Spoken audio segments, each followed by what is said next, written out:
Parashat Pinchas comes to us from Numbers 25:10 to 31:1, with Haftarah from 1 Kings 18:46 to 19:21.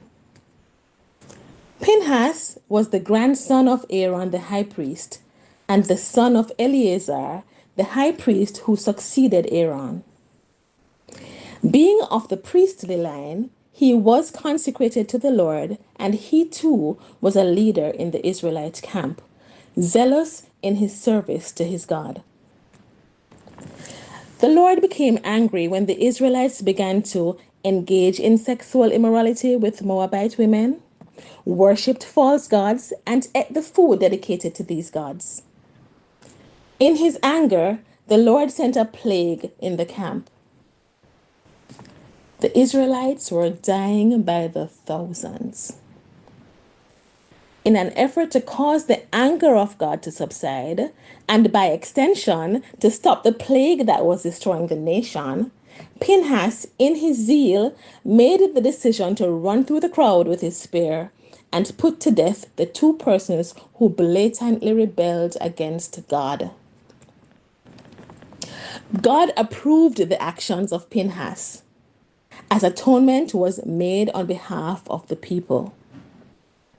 In his pleasure, God made a covenant of peace with Pinchas and his descendants.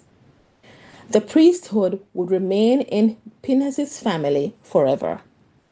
In other words, the descendants of Pinchas would always be leaders in Israel. In the Haftarah, the prophet Elijah, like Pinchas, was also zealous after the things of God. The Israelites rejected the covenant of the Lord, tore down his altars, and put the Lord's prophets to death with the sword. The Israelites were dying spiritually.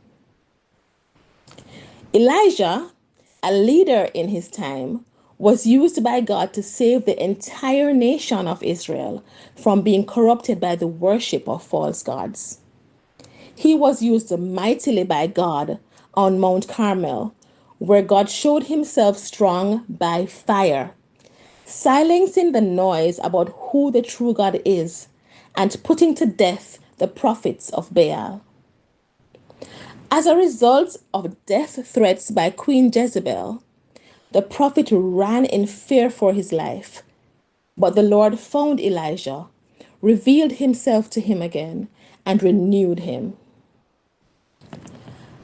Sometimes in leadership, the decisions we make are for the good of all. Like Pinchas, we may just need to take the bull by the horns and deal with those difficult situations we face in a very direct or confident way.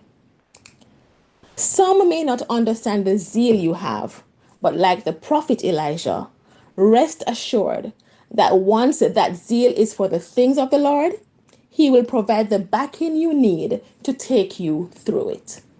Shalom.